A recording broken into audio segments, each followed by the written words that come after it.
Good evening. This is the time and place for the City of St. Helena Planning Commission meeting. And we begin, as we always do, with the Pledge of Allegiance. Would Commissioner Furdak lead us in the Pledge of Allegiance?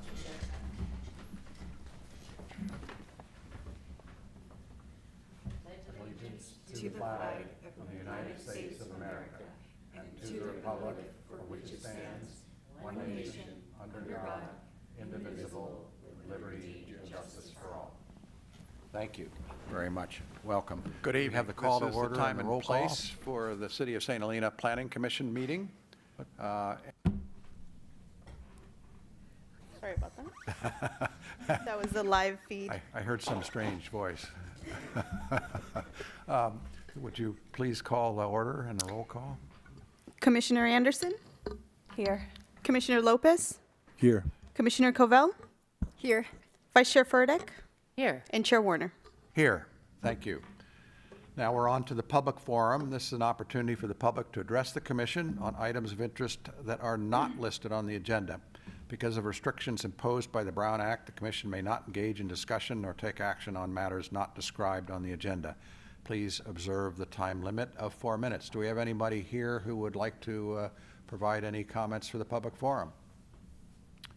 Seeing none, I do note that we had one written comment, and I'm going to defer to our new director to follow up because I think there were some points made in the written comment regarding the noticing of major planning-related meetings. And at our last Planning Commission meeting, we had noticed that there didn't seem to be as wide publicity or publication or notification of a particular scoping meeting that was a public meeting that the city was holding as part of a specific application.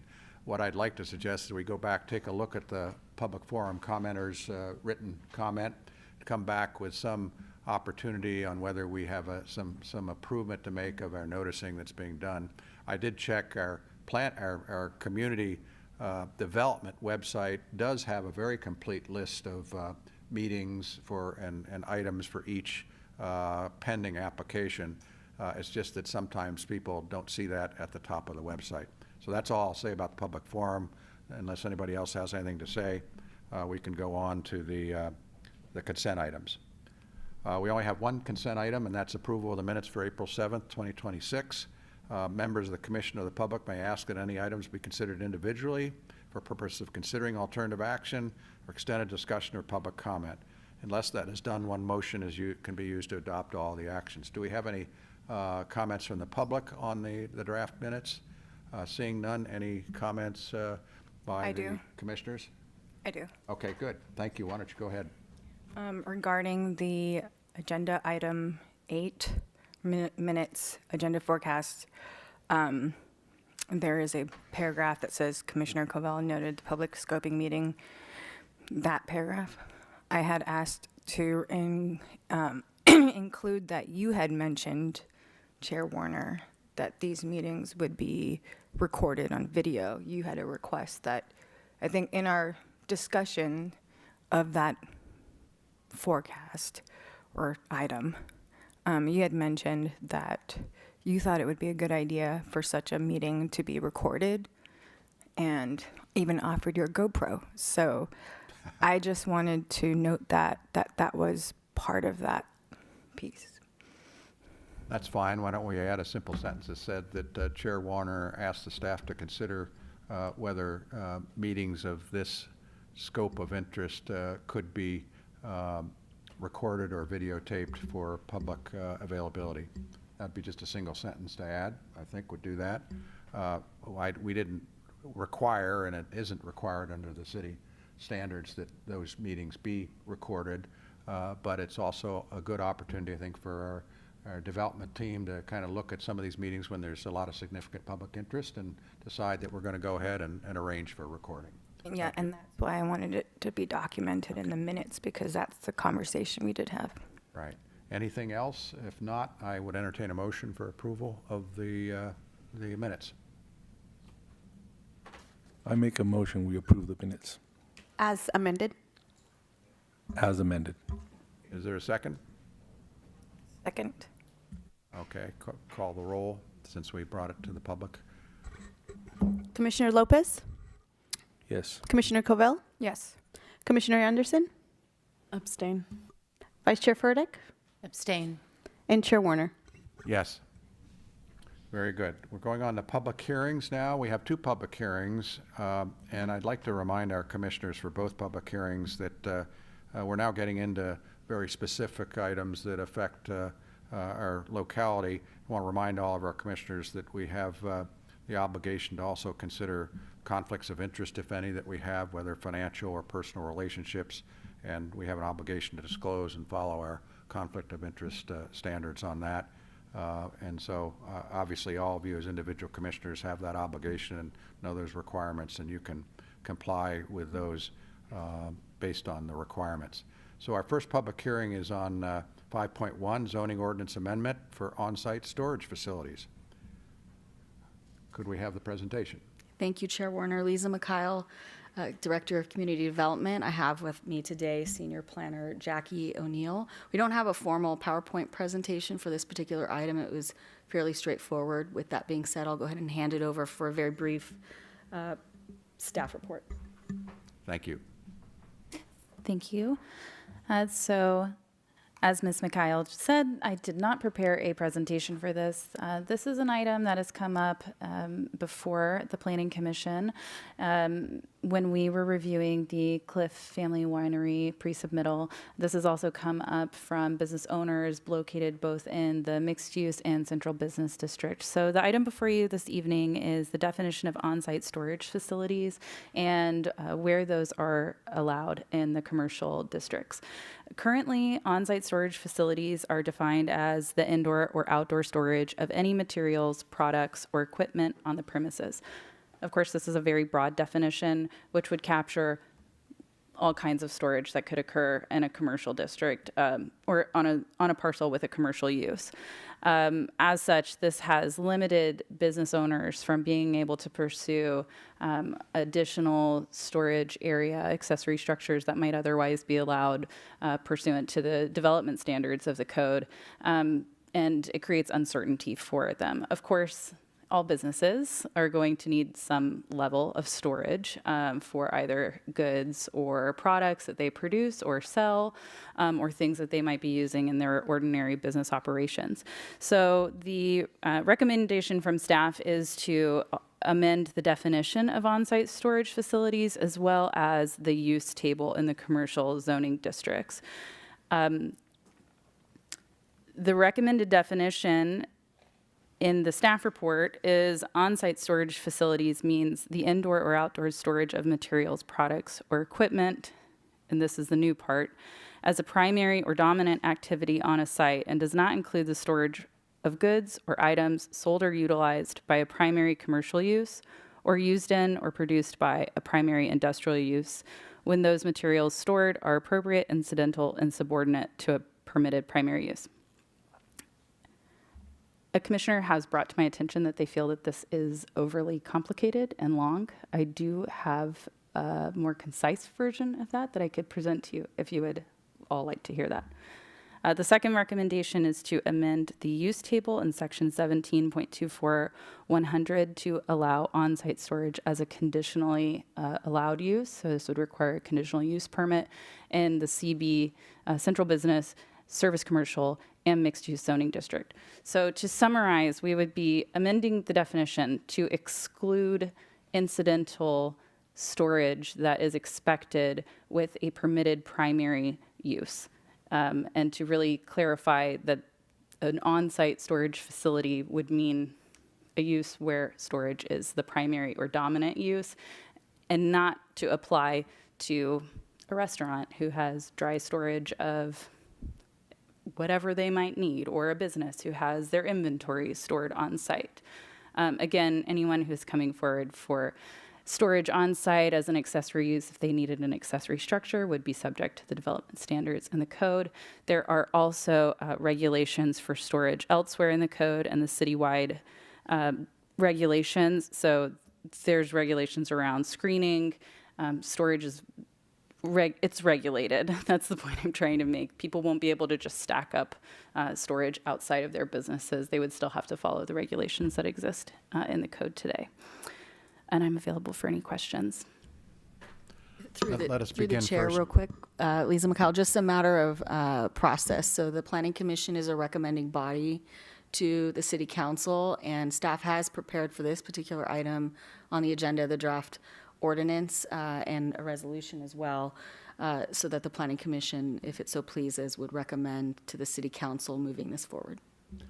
That's correct. Thank you very much. We start out with any clarifying questions that commissioners may have before we open it up for any public comment. Any clarifying questions from commissioners? I have a question. Got lost a little bit in the CUP part. And so I was following along about the change of the definition of on-site storage, including the long suggested one. That is it correct that if we update that definition, there would be no need for a conditional use permit? There would be no need for a conditional use permit for incidental storage that would be expected with a permitted primary use. Okay, so what triggers the conditional use permit? Is it just a separate, if they're doing an on-site storage for goods that are for sale, let's just take acres, and they have storage of a lot of stuff. That is a different storage facility that would require a conditional use permit. If storage were the dominant use on the site, then it would be considered an on-site storage facility, which would need a conditional use permit.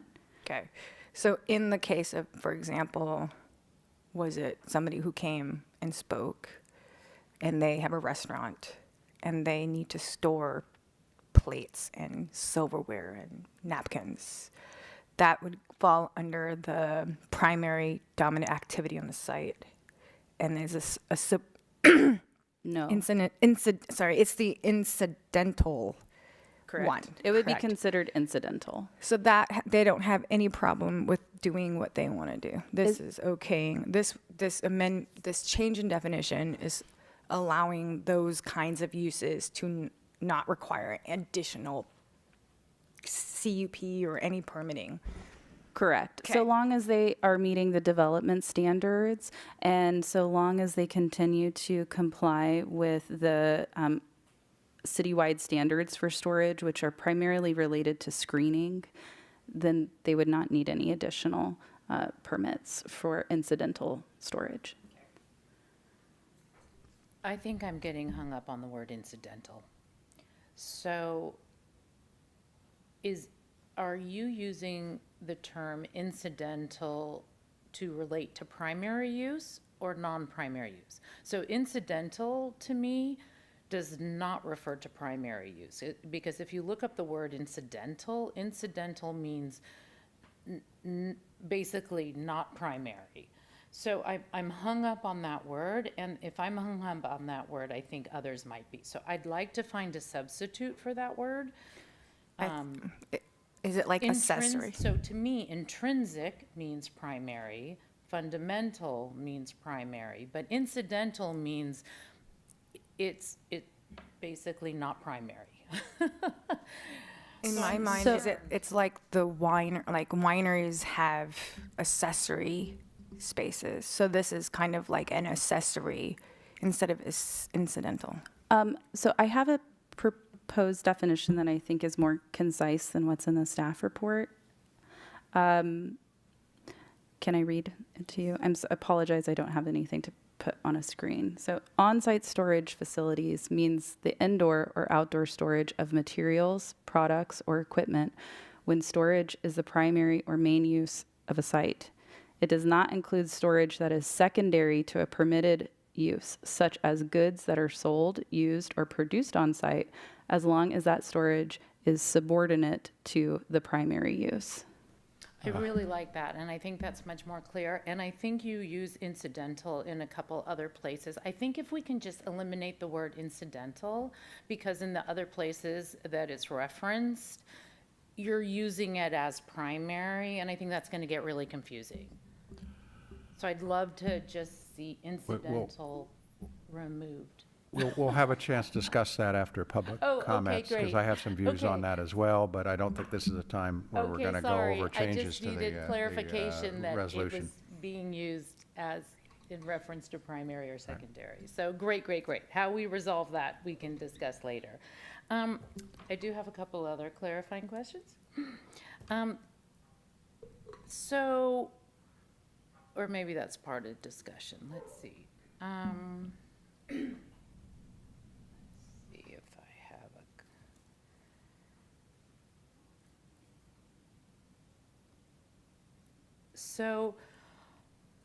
So here's a clarifying question, and if we are allowed to, we can table it for conversation later.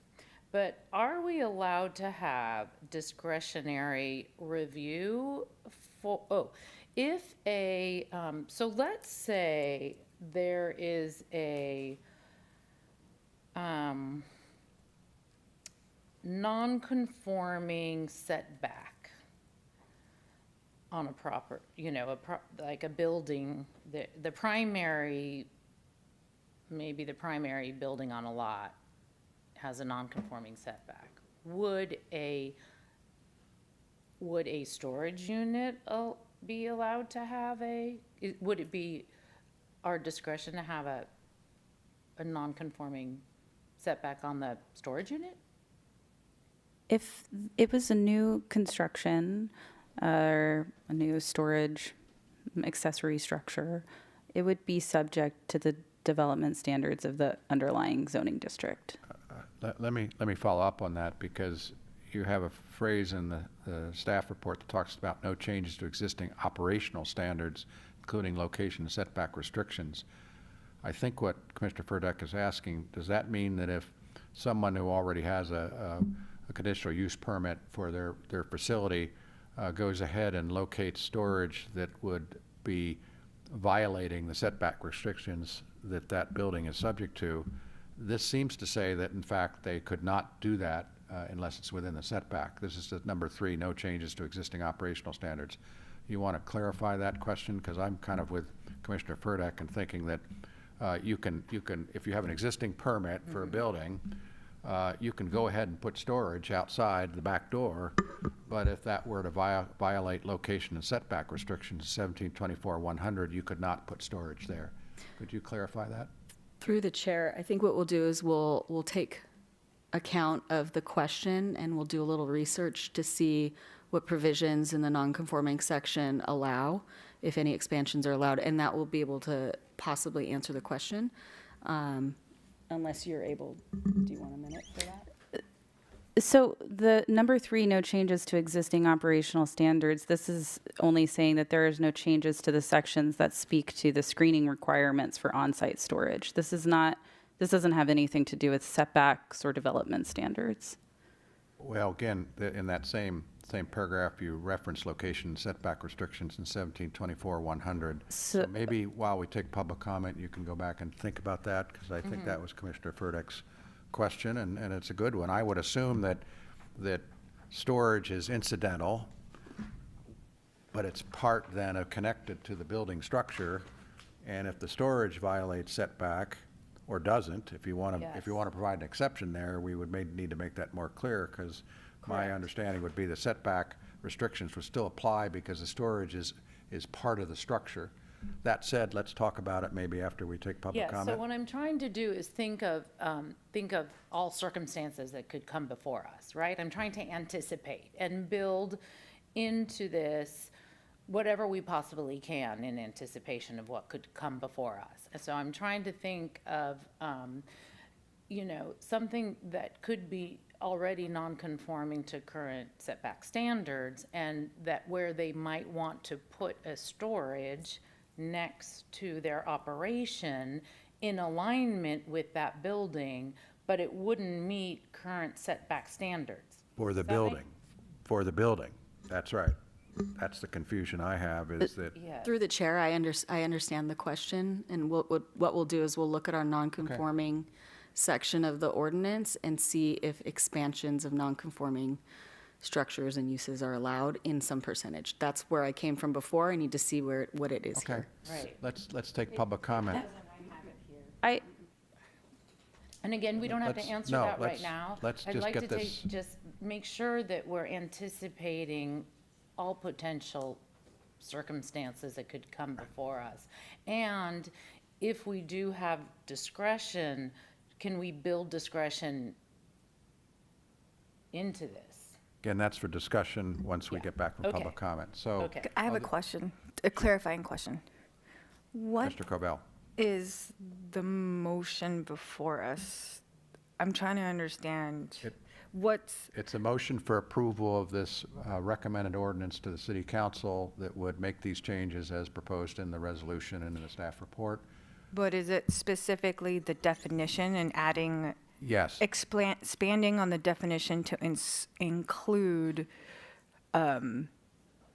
incidental, whatever, what, it's, so yes. I'm trying to that's- understand the boundary in which this agenda item is so that I can, so it's we a- don't talk about non-agendized items. Is it just the definition of on-site storage, or is it something else? It's, if you look at the recommended action in the staff report, it's fine that the proposed amendments to 1733 and 1770-020A are exempt from CEQA and adopt the ordinance itself that amends 1733 and table 1717-020A. That's what is before us, and so reviewing. So the- not 100, not the 100 one, right? Not 1724-100. That's correct, but the question that we have is how would 1724-100 apply under the new ordinance and the new changes? I think it's best if we go to public comment and then we can have that discussion when we discuss the proposed ordinance. Is that okay? All right. Do we have any public comment on this? Seeing, oh, go ahead. Since I'm here, Please state your name. Josh DeVore, Dickinson, Peepin, and Fogarty, just on my own behalf, not any particular client. You seem to be overcomplicating this. I agree with Commissioner Cavell. I think the word you're looking for is accessory, all right? I mean, in the normal context, you would have a primary use, and if storage is accessory, then accessory would just be an allowed use to the primary use. And so, incidental is an interesting word, but it's not really found in the code or what we'd usually use in the land use context. We just call it an accessory use. So if the issue is, can you have a storage facility, all right, that would be the primary use, and then that would require a conditional use permit.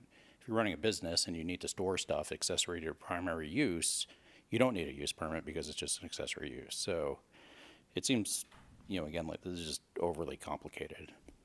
So. Thank you. Any other public comments?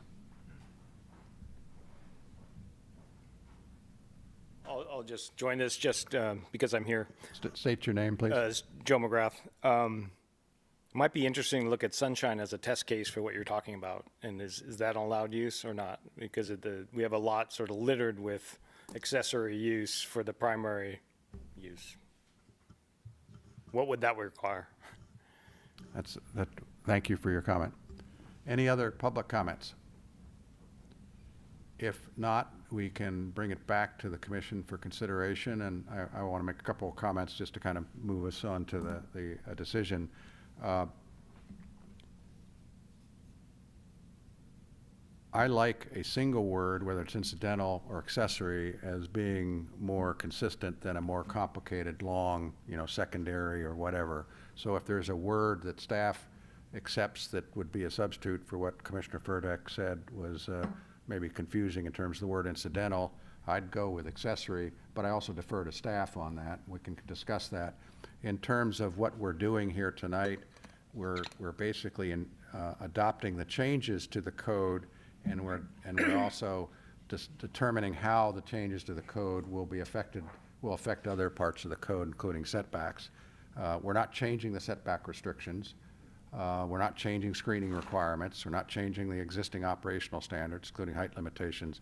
But there's a legitimate question as to how those would apply in the example that Commissioner Furtick raised. What other questions or do we want staff to respond to before we have a discussion? I also want to reference that if what staff is recommending is that we don't act on this tonight, then that's also a decision that we can make, is to defer action on it. On the other hand, if staff is comfortable with some of the wording changes we come up with, we could act on this. But if you take it back and want to look at how you want to interpret non-conforming uses, that would require us just to continue this and defer action. What does staff recommend? Staff recommends that the Planning Commission take action this evening. We are prepared, and right now we're trying to coordinate putting the alternative language and pulling that up so that you can see that. I do think that the alternative language that was read into the record earlier is a better version personally, but it's at the pleasure of the Planning Commission. Okay, we can look at that. I happen to think accessory is a little bit more useful, but we can talk about that. So, okay, other discussion? We probably need to have that language in front of us before we get to it. Yes, Commissioner Cavell. I just want to thank staff for putting this presentation together. I think it's a good example of listening to the public when somebody had an issue and supporting businesses in this town, trying to help them thrive and have the spaces they need to conduct their business. So I just really want to thank staff for addressing this issue fairly quickly because it came up not too long ago. I think that the impetus of this change is to support our local businesses, and I think the amendment is in a good direction for this town. So that's just what I wanted to say. Other discussion. I do note that, again, even with my reference to accessory, we talk about accessory storage as being different than incidental storage that we use here, and perhaps different than the language that you may suggest. So I take that into account too. Do we have any more comments from staff on the language? I have another comment too. Yes, go ahead. This is similar to, I think, the industrial zoning district. Under their permitted uses, they have not been allowed office space.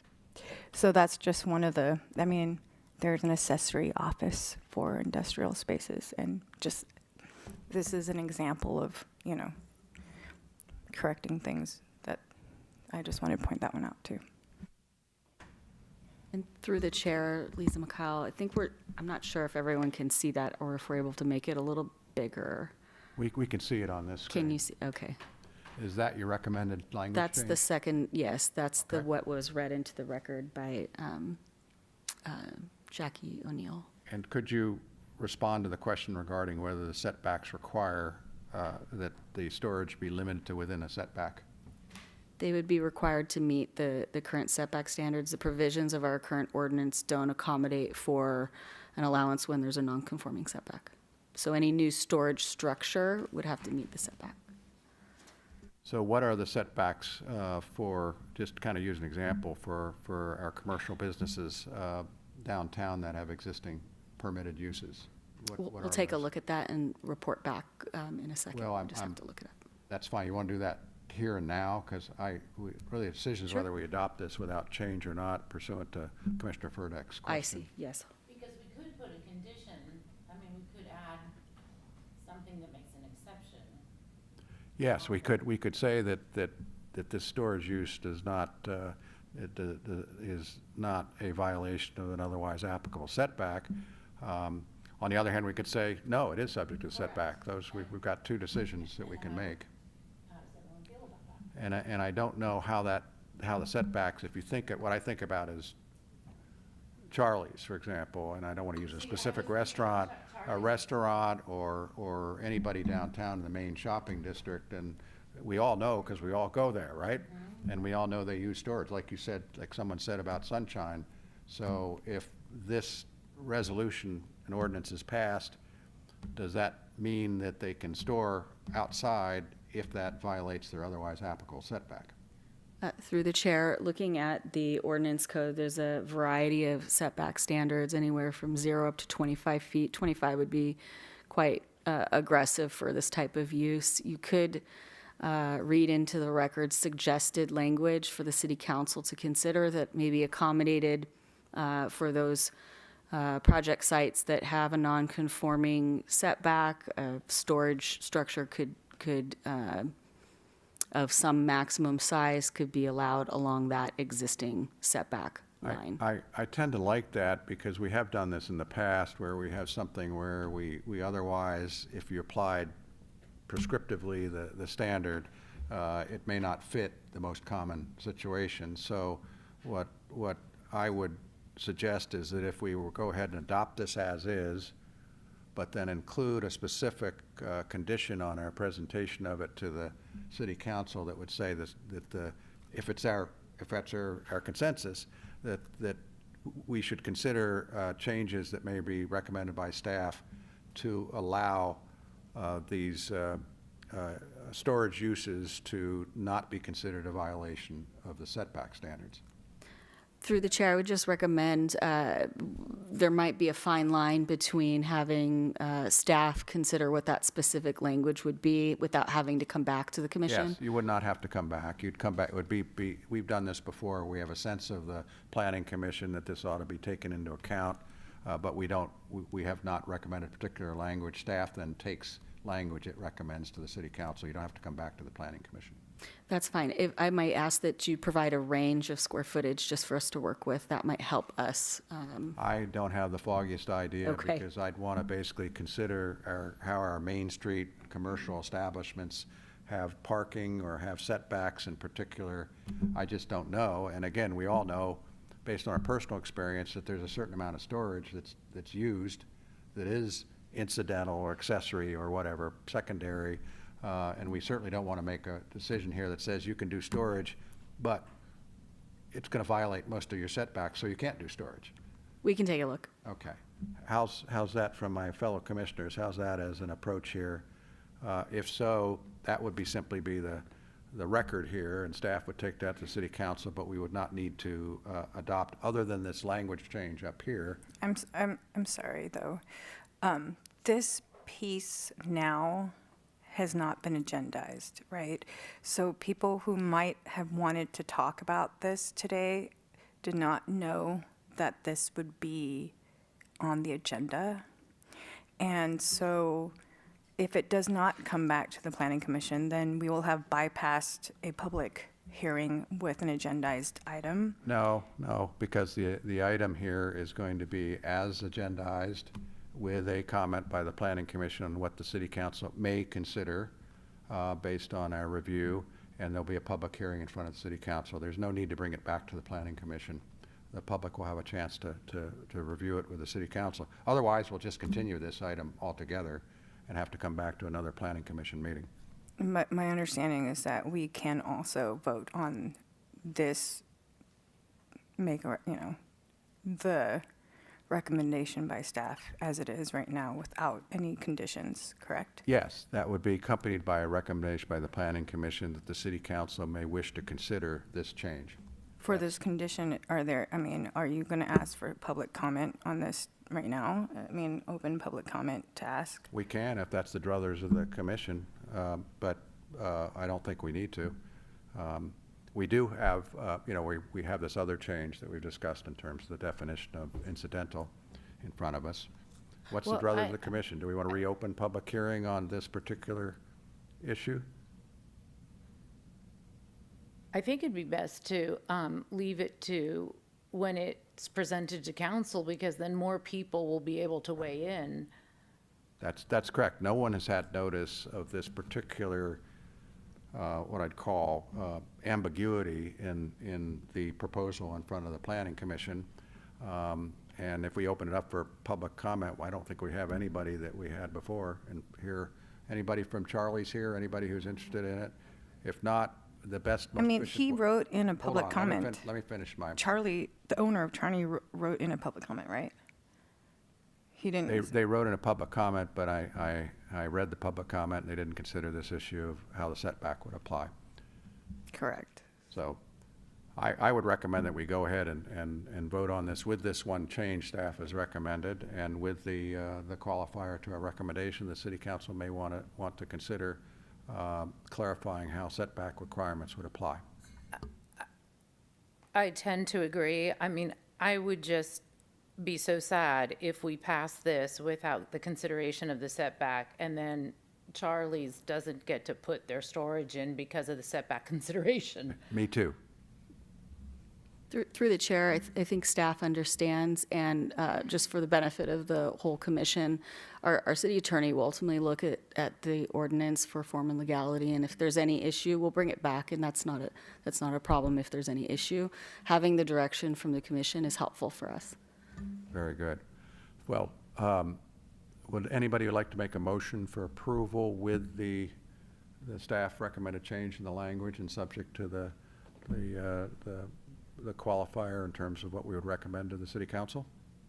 I'll make a motion to approve the staff revised language to the motion with the staff recommendation to the council that the staff will review the setback consideration? Non-conforming structures. Non-conforming, yes. Would you like some assistance? I can. Yes, please. Sure.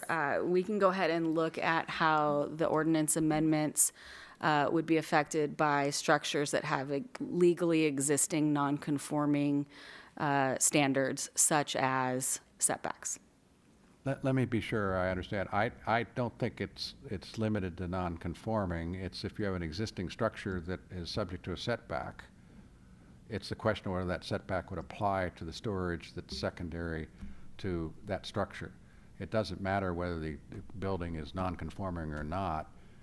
If you add a new building, or if it's not non-conforming under the existing code, but you have a setback that applies to it, this is not limited to non-conforming, in my opinion. It would be any building that's permitted. It's how the setback would apply as an operational standard for the storage. So I would not want to limit this to non-conforming buildings. That's at the pleasure of the majority of the commission, and I think if you direct us to look at that, we'll go ahead and take a look. Very good, thank you. Again, we have a motion. Do we have a second? Second. Call the roll, please. Vice Chair Furtick? Yes? Commissioner Anderson? Yes. Commissioner Covell?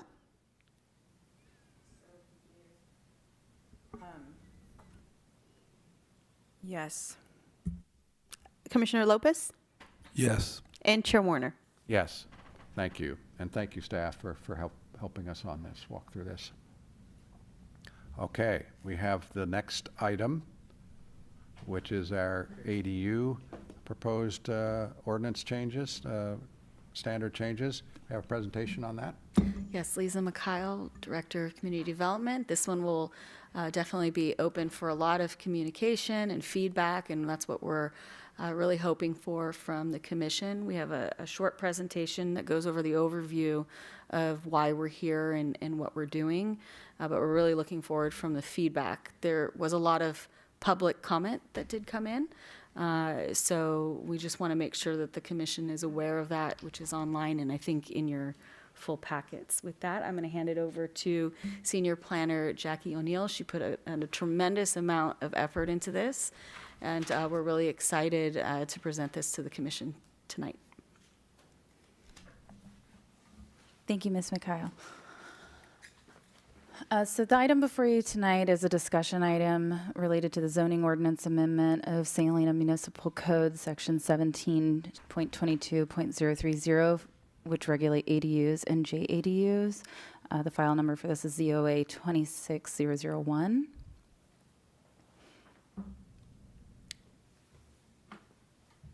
I forgot I'm in charge.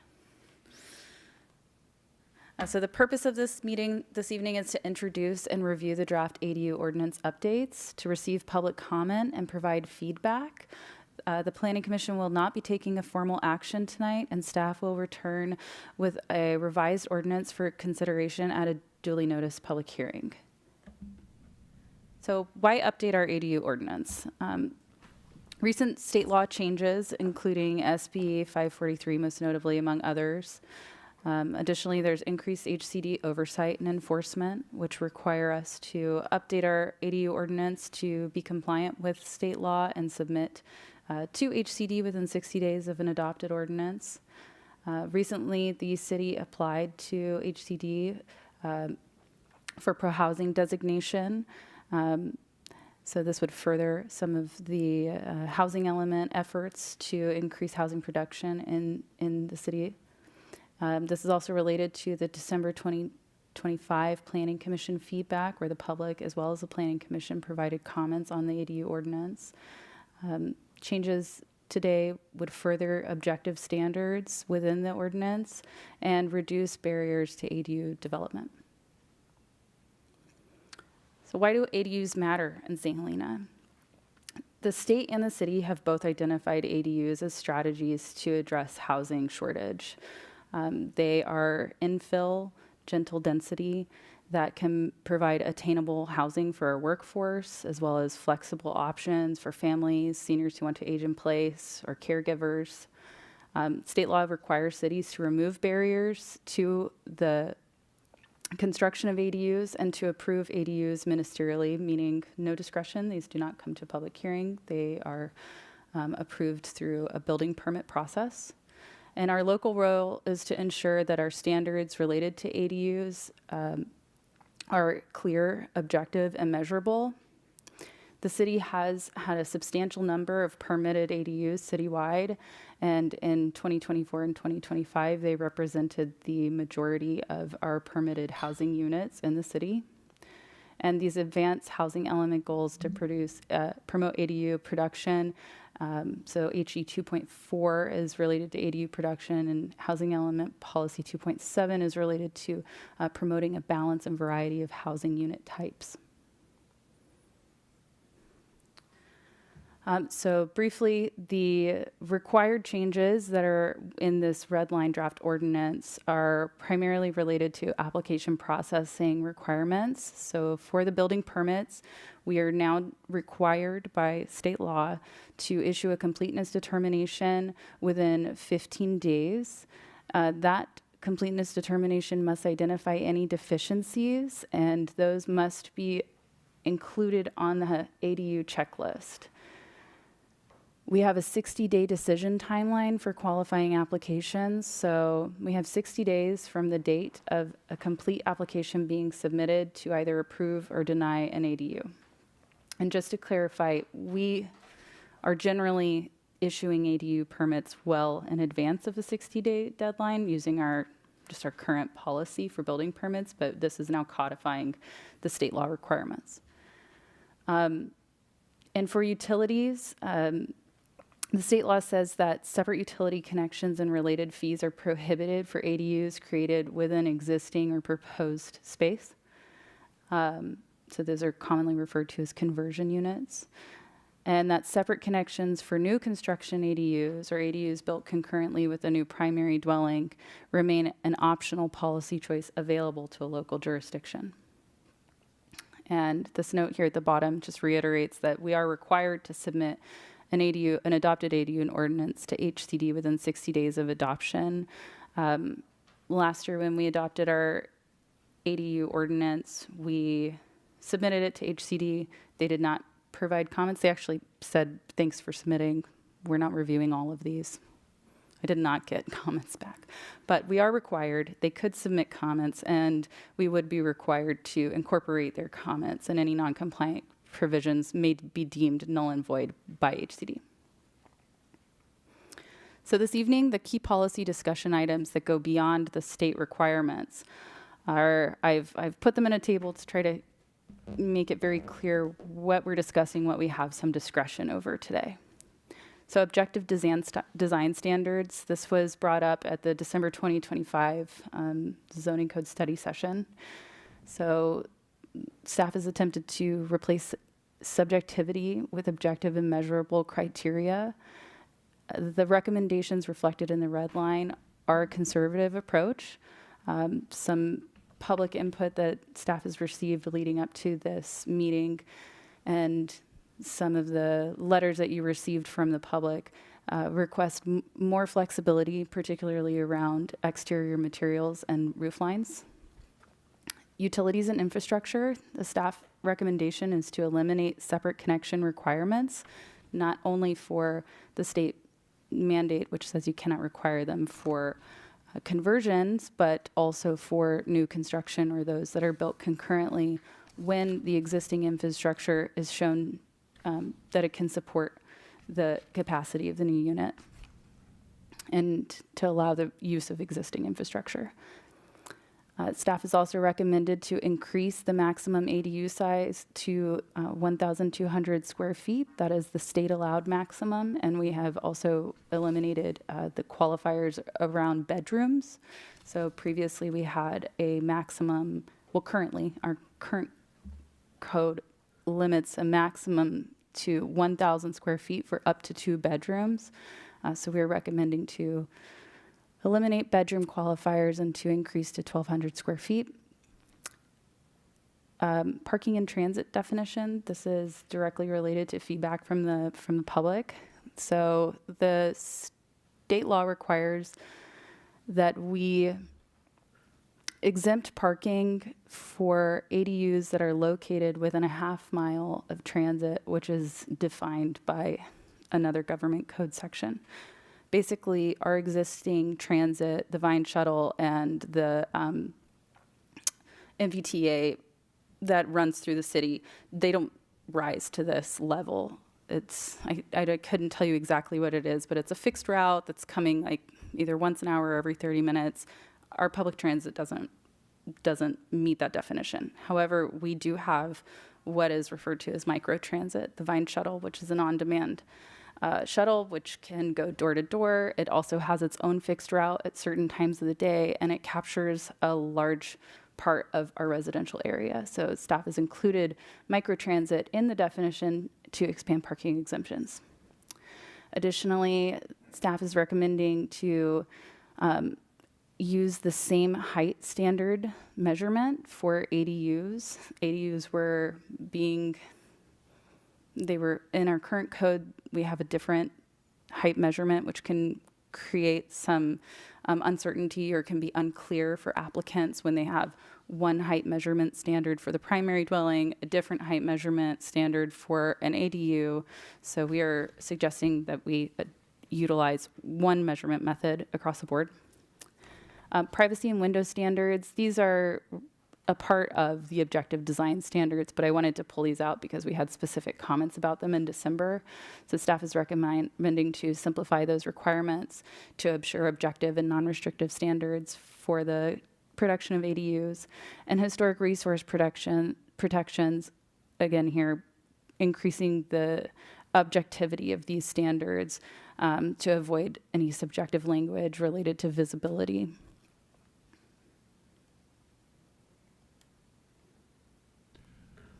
So I thought I had another. Staff's available for questions. We have Mario Traverso here from the Department of Public Works to discuss primarily things that are related to the utilities. Our building official, Mr. Philip Henry, is also here and available for questions, as well as myself and Ms. Mikhail. Thank you. Thank you. Good Through the presentation. chair, if I just want to add one thing. I do want to commend staff on their efforts and collaborating with our Public Works team and our Building Division team as well, and even members of the public. That being said, some of the comments that were received in the public comment were incorporated in the draft ordinance that's before the commission this evening for discussion. So we're definitely thankful for the members of the public to provide that comment, and we're available today to answer questions, but also we're really mostly trying to hear feedback. And so we may take some of that feedback and come back and return with responses at the next hearing, but where we can, we'll respond today. Thank you. Actually, great minds think alike, and I was going to suggest to my fellow commissioners that instead of us spending a lot of time with questions to staff, we go ahead and immediately open it up for any public comments. I'm also going to assume that all of us as commissioners have read all the public comments that have been received in writing I certainly will have some questions and thoughts in response to those comments. But first, let's open it up for any public comments, if that's okay, instead of requesting. Do we want to open? I have a question. If we open it up to public comment, they speak, and then we deliberate, will they have the chance to speak again? Or They will have a chance because we're not voting on this item tonight. so they can speak more than once? No, they won't have more time to speak more than once, but they'll have a time to speak when this comes back in front of us a second time. Then I would like to speak before we open it up for public comment and address some questions. Some clarifying questions. That's fine. Why don't you go ahead? I would defer our clarifying questions to our discussion after we hear from the public. I'd always prefer to hear from the public. But go ahead, if you've got clarifying questions now, go ahead with them. I have read all of the public comments. I do have some questions. So I have the red line set for the junior accessory dwelling unit 5A. It talks about 500 square feet of interior livable space. I've looked through our zoning code, and it doesn't really clearly define what interior livable space and how to measure 500 square feet. It does have rules of measurement measuring to the exterior face of the exterior wall.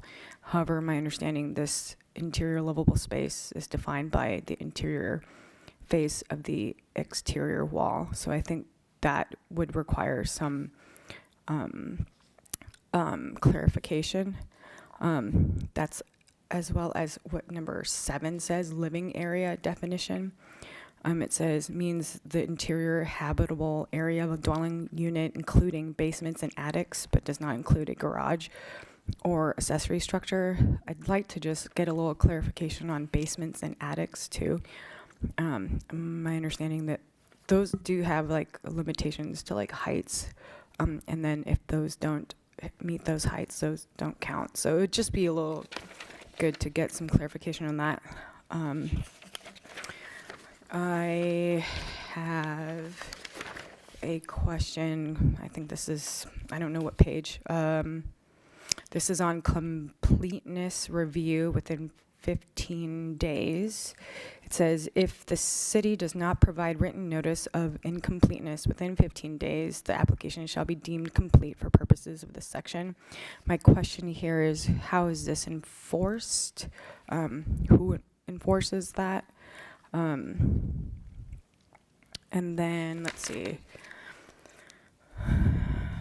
on item number 8, it's the next page. It's called concurrent review of demolition. It says a demolition permit for an existing structure that is to be replaced with an accessory dwelling unit shall be reviewed concurrently with the application of an accessory dwelling unit and shall be issued in conjunction with the permit for the accessory dwelling unit. The city shall not require a demolition permit to be issued separately from the ADU. My understanding is that could be, that concurrent, that would require that you can do those permits separately, or you can do them in one set with 2 applications, one for demo and one for ADU. That there's no restriction for that. For setbacks, I noticed throughout the whole ordinance, it talks about side and rear setbacks being 4 feet. I just wanted to clarify if that side setback includes interior yard and street side setbacks. If it is including the street side, I think that should be clarified. Where it says side setbacks, it should be side, interior, and street side. Because it wasn't clear to me. Let's see, the total, let's see. That was the same one. I imagine if you convert a basement to an ADU, you would still have to comply with emergency egress windows for bedrooms. I assume that, I would imagine that that's what it is. Let's see. My dad. Okay. There is owner occupancy. I'm a little confused by this because it's interesting where it says ADUs. ADUs are not subject to an owner occupant requirement. But then when you go to this JDU one, and I kind of am like a little lost with what generally means when any of these codes start with generally. So the JDUs, it says generally as required by law.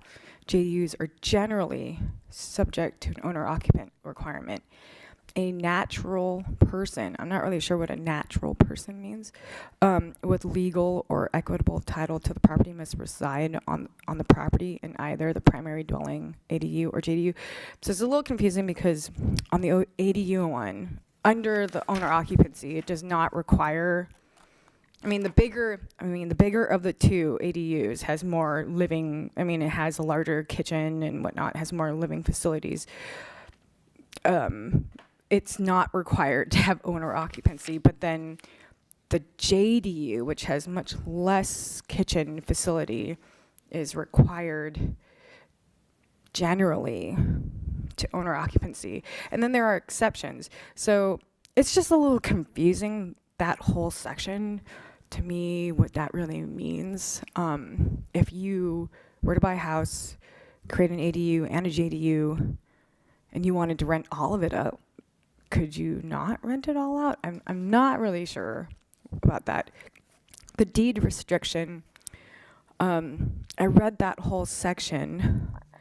I'm a little confused as to the purpose of the deed restriction of the JDU. Like, what is the purpose of it? Because, it's not clear. Is the deed restriction to make sure you don't ever add a larger kitchen to it so that it doesn't turn into another ADU, just smaller? Or what is the purpose of the deed restriction?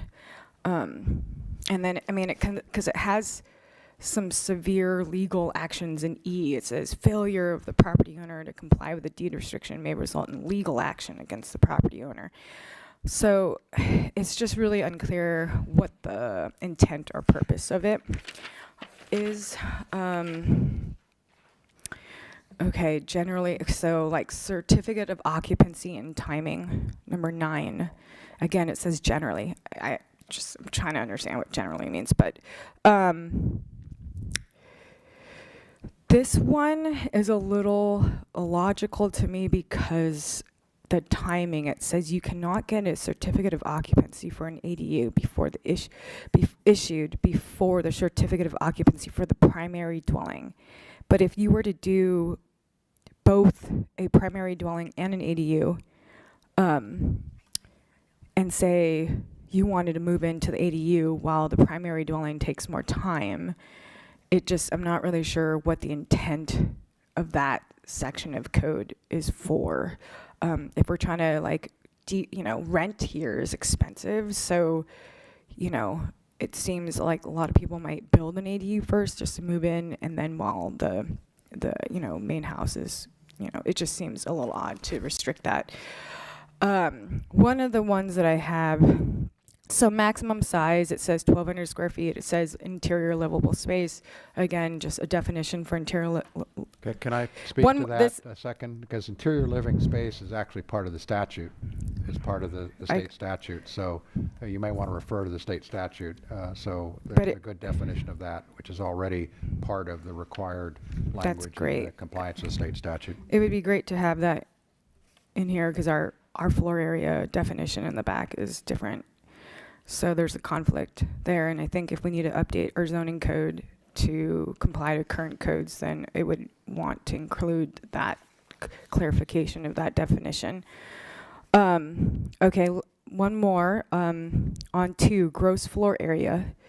Jackie, I think you and I have had this conversation a little bit, and I think I do want to talk about this a little bit because my interpretation of this, I think you had mentioned that there was a one-time use of it, and I understand the one-time use application, and so I think it's just something that I don't think a lot of people know, but I would want everybody to have an understanding of this to talk about it because so in the conversation with Jackie, it was actually on a project, but there was a house and an ADU. And so I drew a little diagram for anybody. This is a made up diagram, but there's an existing lot and then there's a main house, right? 1,800 square feet. Let's just say it's medium density residential. It's 2945 is your max floor area that you can do. My understanding is that the ADU 800, you could build an ADU that's, whatever size up to, 800 right now in the current code. And it would not count towards your floor area. So, say they build an ADU and then they come back and they want to add on to this main house. My understanding was that they could add up to make this whole thing 2945. But I think my understanding of your interpretation of the code is that we're only allowed to do that one time, and that if I were to, say, add 1,000 square feet to this house, which would make it 2,800 square feet, and it would still be under 2945, the clarification was that we couldn't do that because this is only applied once. The 800 exemption was only applied once at the application. So if I were to add 1,000 square feet here now, I would have to go 1,800 plus 1,000, that's 2,800 plus the 800, which is 3,600, which is over the allowed, which means we could, they could not add the 1,000 square feet to that. Therefore, that's my, the clarification was that. So just on a clarification then, if this person, hypothetical, didn't do the 800 square foot, they could do a 1,000 square foot addition. They could make it 2,800 square feet, and then they could apply for an 800 ADU, which doesn't count later. It doesn't count. So they could have all of that. It's just the order in which they did it is how the interpretation of the code is right now, is that you would have to add on to the main house first before you could add on to your ADU to get that 800 exemption. And then so that would be a good clarification. And then lot coverage, my understanding, the lot coverage from the zoning code rewrite from 2023 reduced a lot of the percentages of the lot coverage. It's just like 5%. But how does that play into, as that is a policy change from the city council. So I'm understanding that would have restricted some of this potential allowance by the state. And I swear I'm almost done. Mayor Covell, can I make a suggestion? So I'm getting overwhelmed. I'm wondering, can I just make a suggestion? I'm feeling like maybe the best way to take all of your input and then the public comment, I'd love to actually suggest that we take public comment and then go section by section, and then we can get your input on a section and all of the other commissioners' input on a section. I'd like to second that because I think we have written comments already. We all may have questions or comments. The purpose of this proceeding is actually to get our overall reaction to different recommendations in here, as well as put on record the clarifying questions. I think what's good is Commissioner Covell has provided clarifying questions. I don't propose that we have staff go through and answer every single clarifying question tonight. I'm just wondering if we can go section by section, because I'm just at this point feeling a little overwhelmed by all the, all the information. And that's fine, but I also want to get public comment here and Yes. also get, the staff needs some of our views on where this is going. And I think that's the purposes. Otherwise, we'll come back and we'll just have another discussion of the merits and our views, and we'll have to then have a third hearing. So I agree with you, but I would like to get, clarifying questions on the record. Now they are on the record, so Commissioner Cavell has provided those. Staff can go back and address those. Any key clarifying questions or issues we have, we can discuss section by section if we want to. But I really would like to get us to get public comment, because we have people here. And also, I've read all the written comments. I have some reactions to those written comments as well, some of which are already mentioned by Commissioner Covell because they repeat some of the written comments. And So- I also wonder if there's really specific, like, detail language. I'm just wondering, like, how to tackle this best. Like, there's the big picture, right, comments, more kind of policy. And then there's the fine detail, the language, and I think Commissioner Covell has addressed both in her comments, and we need both. Right. But maybe get the bigger issues on the table, and then I don't know if all the commissioners can also provide feedback. I to think our that's a good staff idea. On the details of the language as well. I'm just trying to figure out how to tackle this best. Well, I agree with you. There's a level of importance to the various changes here that I think is important for us to provide input to staff. Then there's the clarifying questions, it's really the technical questions, some of which Commissioner Cavell has raised. I would like to make sure we spend our time on the overall questions and the direction of this proposal, as well as I think some of the written comments we received have been very helpful in terms of saying, well, here's where you're not consistent with the overall direction, or you are. And I think that's helpful. And then some way that we can to basically answer your question about, well, what is the direction we're going on specific sections? But I do think we need to use our time efficiently to actually provide input to staff. Otherwise, we'll be back here at another commission meeting and providing input, and then we'll have to go back even again with staff review. Does that make sense? And does that work with you? Do you have any other clarifying questions? I mean, I have like only 2 more pages of this thing, but I just think that I did my homework. I'd like to ask my questions. It's not that much more. Okay, why don't you go ahead and get those on the record? Okay. So under architectural requirements, exterior materials shall be consistent. And it talks about that. I went back to the Lisa Wise Consulting presentation on the whole zoning code rewrite, and it says zoning cannot dictate architectural style. This is by the consultant. So I think these particular exterior materials, roof form, it says it's discretionary. I think as this planning consultant says that zoning cannot dictate architectural style, I don't think the use of materials and or pitches and things like that should be dictated here. Can you keep your clarifying to questions, because obviously we have public comment Is on it that same subject. discretionary? If it's discretionary, then yes. And so where is that discretion coming from? Within the planning department or the... Through the chair, just this is a matter of clarification in the staff report. When you see the parenthetics that say there's discretion available, what that means is there's discretion available to the commission and the city council as to whether or not you want to even include a provision like this.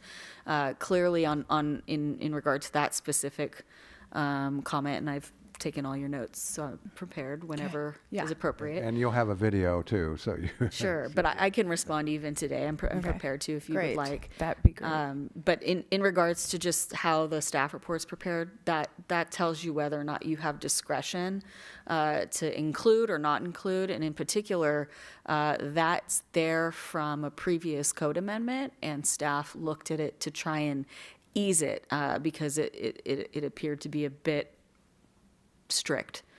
Yes, like so the windows it was a and doors. policy Yeah. decision that the city made in its last iteration of the ADU ordinance. We've lightened it a little bit. And the reason it says discretion is there is it's up to the commission and the city council whether you'd like to keep that kind Yes. of provision.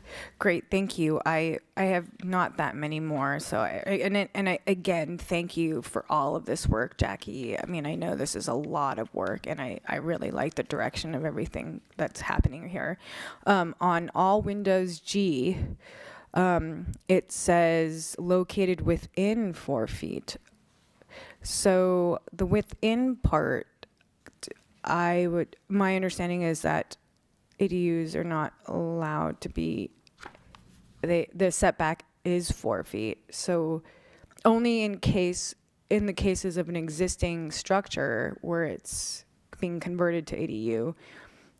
So, I just want to ask that, I mean, I understand where the within is and how to interpret it. I just want to make sure everybody understands that windows at the setback do not require those kinds of frosted and or at 6 foot sill. Yeah, I mean, I'm sure there's a lot of connection fees, and I'm going to let other people talk about that. I'm not going to even address that. I have similar, the impact fee one. I was very curious. I looked up Napa County's housing impact fees. They do it in a different way. So I actually printed that out for us today to look at in case we needed another option for how to calculate impact fees. And then utility fees, I would say, again, the hookup fee. It's really confusing with hookup connection fee. If that's once hookup fee one time, or does that make that ADU require a continuing monthly hookup fee, not just water use? And that's it. Very good. With the discretion of the commissioners, can we open it up for public comment? And then we can come back and provide views in that kind of gradation of overall issues as well as details. Open up for public comment. And by the way, we do have very good written comments that we have on the record that also will be available for us for our discussion. It's Mary Stevenson. I'm speaking as an independent person. Before you guys get further in the weeds, I just wanted to give a little context of why all the housing people are real excited about this change, because we see a real opportunity to add some rental housing in St. Helena through the county of Napa's forgivable loan for ADU construction. And so what you're looking at tonight and what you're contemplating doing could really help that plan. And it's a little ironic for me because I have a distinct recollection of being in a community meeting in the 90s at the firehouse where we were talking about following the lead of Piedmont and Ross in constructing ADUs as the basis for the RHNA numbers, which I got up and screamed and yelled about, which you all know I do that quite often, because to me that was just a thinly veiled way of making sure there was no low-income housing built in these neighborhoods. And so here I am 3 decades later encouraging the city government to make it easier to build ADUs so they can become rental units. And there's quite a bit that has changed in the last 33 years in St. Helena. The population has declined. Approximately 1/3 of our current dwellings are second homes. That's 740 houses that are now second homes, thereabouts. There's no direct number. There's only been 46 deed-restricted units built in St. Helena since the 1993 general plan. So that's about 1.5 units per year. And now we have outside developers who can take advantage of new state laws to build houses that don't serve our community at all. So we don't have a lot of viable land to build homes to accommodate a diverse community. And the regulations that we have now in our city, and I know we work very hard on them, they just don't work. because of the lack of funding that's coming from the feds and the state and the state stringent requirements, we need to come up with a more innovative way to make housing work in St. Helena. This is a long-term goal, and it's going to require elected officials and staff and community members to work together to figure out a better way to do housing. And that's going to take a lot of time. So in the meantime, we have some low-hanging fruit here because the Napa County ADU Forgivable Loan Program has been very successful the last 5 years, and the supervisors just funded it for the next 5 years. And it would allow local residents of St. Helena, not the rich people who are building guest houses, but the residents could get cash incentives to build an ADU on their property and then rent it out. And they can rent it to a worker, a caretaker, they can rent it to their mother-in-law, but it's providing rental housing in St. Helena without incremental land. And that's what we need to get some stopgap housing while we try to figure out the big picture. So I see this as a win-win-win. The city can take advantage of a tested program that once it's set up will require minimal staff time. The homeowner can increase the value of their home and possibly make some cash, and individuals in small groups can live where they work. I estimate, and this is just my estimate, my guess, that if we streamlined the ADU process and put the right incentives behind it from both the county, I'm going to give you one more sentence. If we streamlined it and put the right incentives, that we could possibly have an average of 4 or 5 ADU units that would be rented to local people over the next 5 years. And that's the equivalent of a 20 to 25 unit complex, which is larger than any rental complex that's been built in St. Helena in the last 33 years. So I think there's a real reason why this is important, not just to clean up the codes, but because this gives us an opportunity to actually provide some rental housing in St. Helena on the short term. Thank you. Other public comment?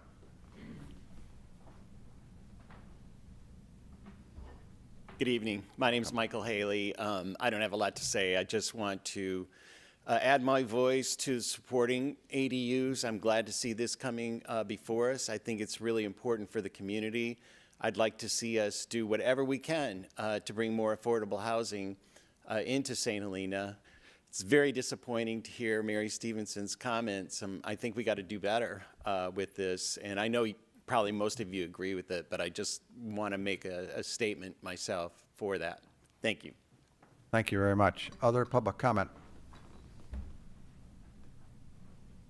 Hi, I'm Ryan O'Connell, a volunteer for Napa Solano for Everyone, and I won't repeat my long letter of comments, but I just want to say I wish all the planning commission meetings were like this one. You know, sometimes you hear that a zoning update is going to come down the pipe, and it's kind of the bare minimum lawyer red line so that it sticks to the state's requirements and goes not an inch further. This is really progressive. It's streamlining ADUs in a lot of important ways, so you could adopt staff recommendations and you'd be adopting a great ordinance.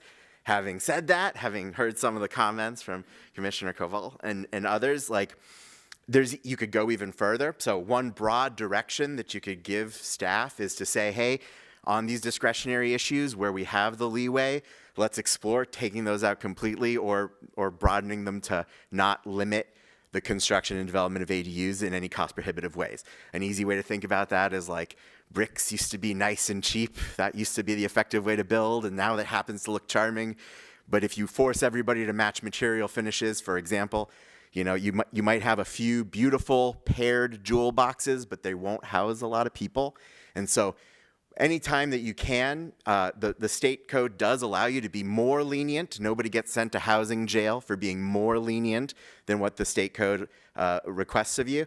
So yeah, if you think that you want to do more things like the very progressive adoption of microtransit in the definition of major transit, like you have that ability, and all you have to do is say, hey, tell us what you could do if you went a little further, and you've got the staff who can put that plan together. So amazing. let's do this ADU ordinance. I do think we're going to see a lot of affordable units, naturally affordable and deed restricted through that county program. And I can't wait to see them in St. Helena. Thanks. Thank you very much. Other comments? Yeah, good evening. I'm Joe McGrath. First of all, thanks, Ms. O'Neill, for advancing this. I think it's directionally absolutely moving in the right direction. I did submit a letter earlier today, and I won't go through all of that in detail, but I just wanted to highlight just maybe one aspect of the letter I submitted, and that affordability is kind of the buzzword of the day. I own a number of multifamily units in St. Helena, and so I'm keenly aware of sort of the water and sewage rates and their impact on the renter population here in town. And it's not insignificant. For the units I have that range between, that are 2 bedrooms mostly, we're talking about $100 to $200 per month per unit in water and sewage rates. And so personally, I have started passing those directly through on a dollar per dollar basis, just really to promote political advocacy, to promote an understanding of how these rates are very impactful to affordability. So when it comes down to requiring dedicated meters and connections, that's not an insignificant cost, especially when you're talking about a 1-to-1 ratio to the unit. I did the quick math based on our current rate structure, effective rate structure, and if you're going to require a 5/8 inch meter, water meter with also a dedicated sewer connection, and you're talking about 100 gallons per day per unit, which is about the right amount of usage, water usage. Basically, that number comes to $248 per month for just the ADU itself. And so I would encourage this commission to do everything possible to not make that a requirement. Obviously, the system in place has to have the capability to serve domestic use and fire suppression if necessary, and then also on the sewage side. But there are empirical means of measuring that are well known in the industry, that are used for capacity analysis, and they should be empirical and objective and not subjective. And of course, inspections, what have you, to ensure that whatever is in place, is basically working as it should. But thank you for that. Thank you. Other public comments?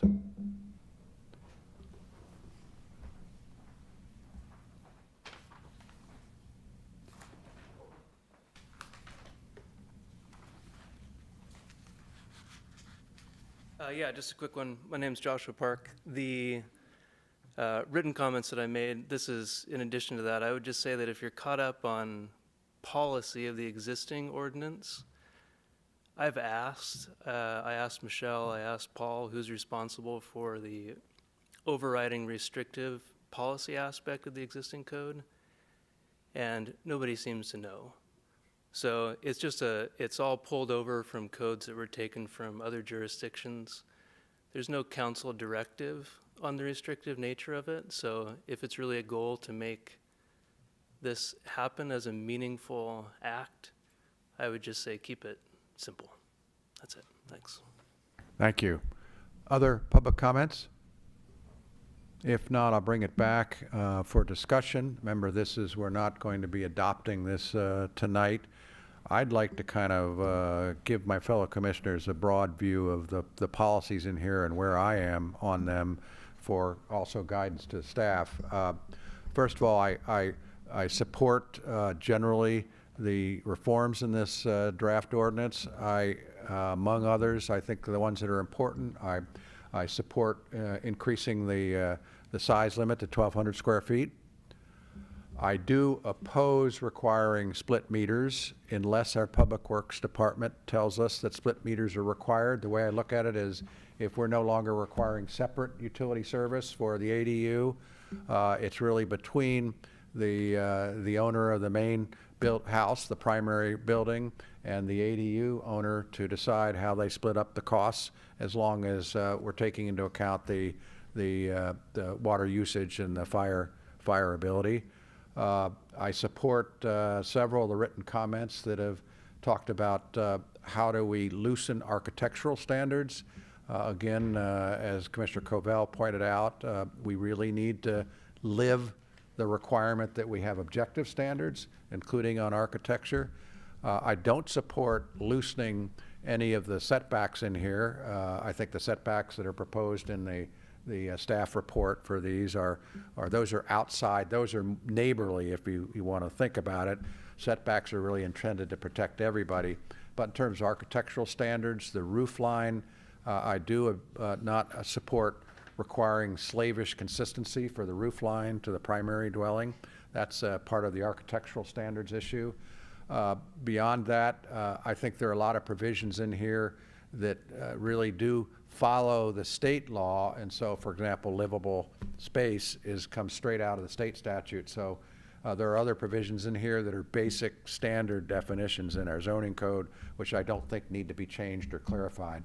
That's where I start. I'm trying to think of anything else. I know Mr. Hale had some red line suggestions. I think they're consistent with what I just said about the utility metering. I do want to say, and I've talked about this several times in the past, and I think this is just a truism. These ADUs are not exempt from our building code. They're subject to the current energy code. They're subject to the current fire code. We have some controversy over some of those provisions, but no one is basically stating that these ADUs are going to be exempt from California's building code requirements, whatever they may be. And I might point out that they are fairly stringent, particularly in the energy area. So if we're thinking that suddenly there's going to be a huge onslaught of new ADUs, anybody who builds an ADU, you need to go to talk to them about what the new energy code requires as well as the building code. But that said, I think this is very positive, and I support as a matter of the overall policies here. So with that, I'd like to defer to my fellow commissioners on their positions and views generally for the staff, because staff needs to come back and be able to reflect not only public comments but our views, and then any specific questions.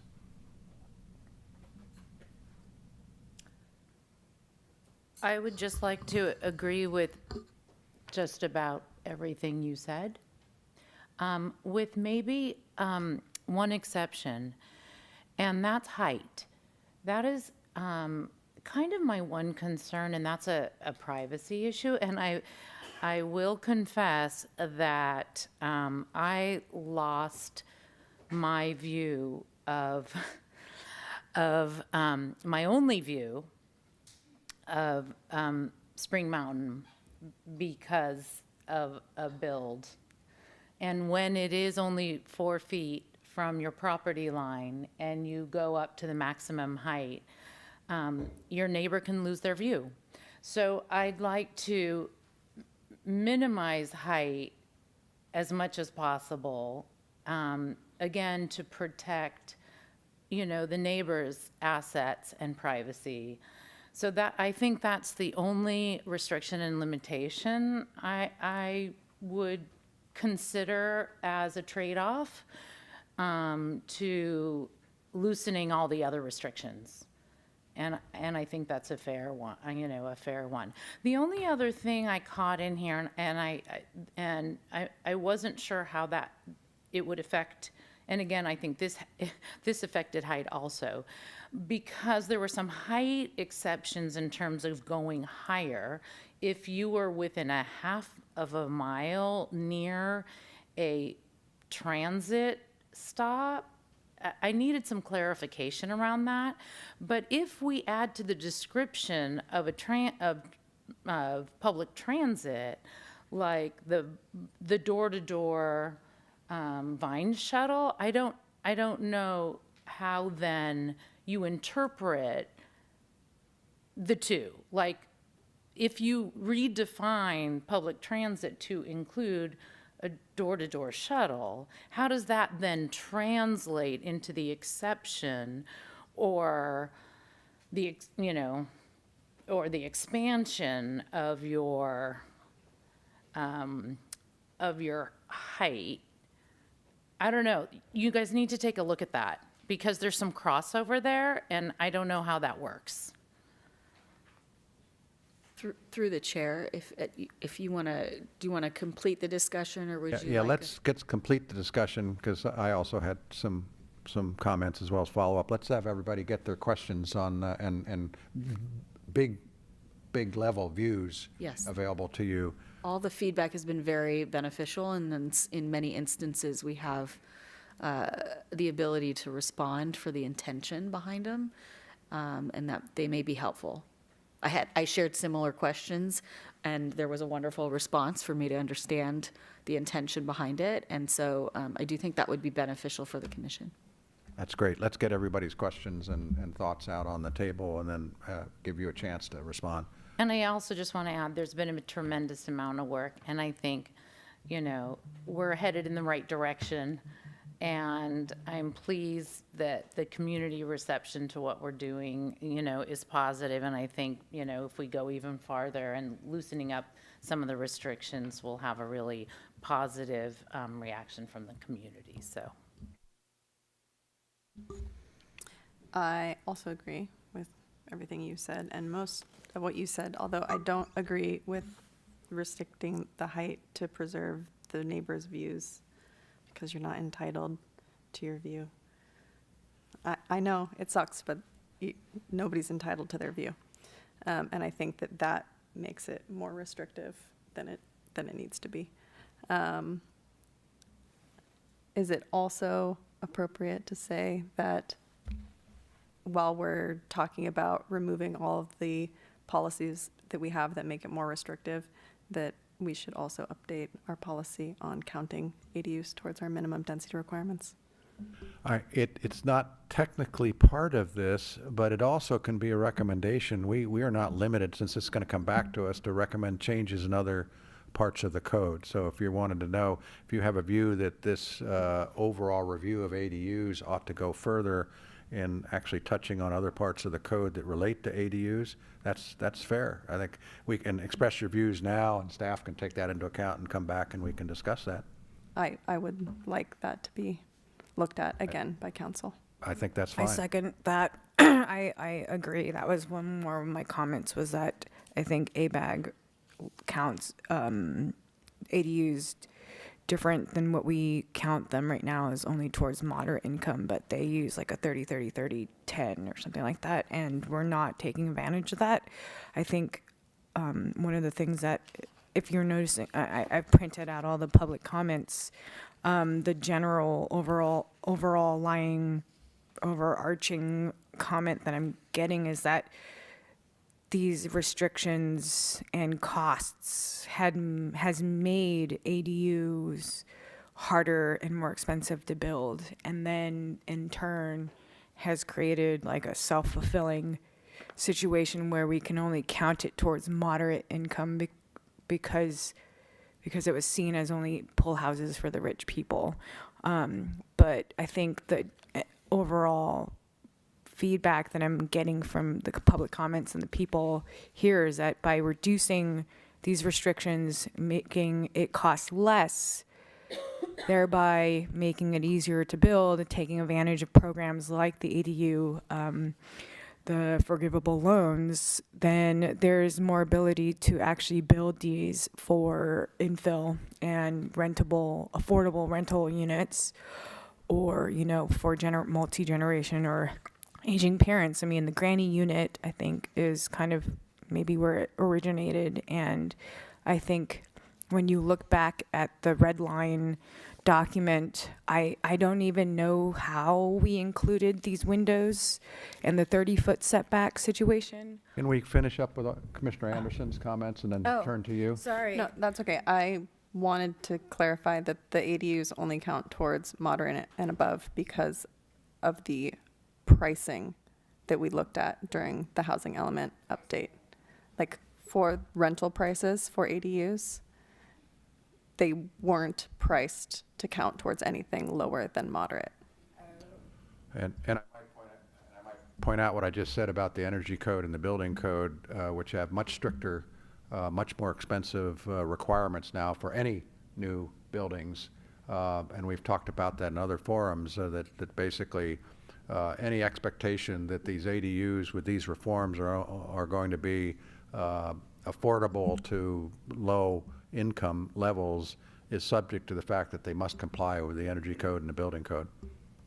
I have a question for Autumn. When you say pricing of those existing ADU units, was it because those were the only ones that were reported, or how was that rent toll? Like, for someone who is having their mom live there or something, or their child, and they're not renting, were those units not counted as zero income, zero rental?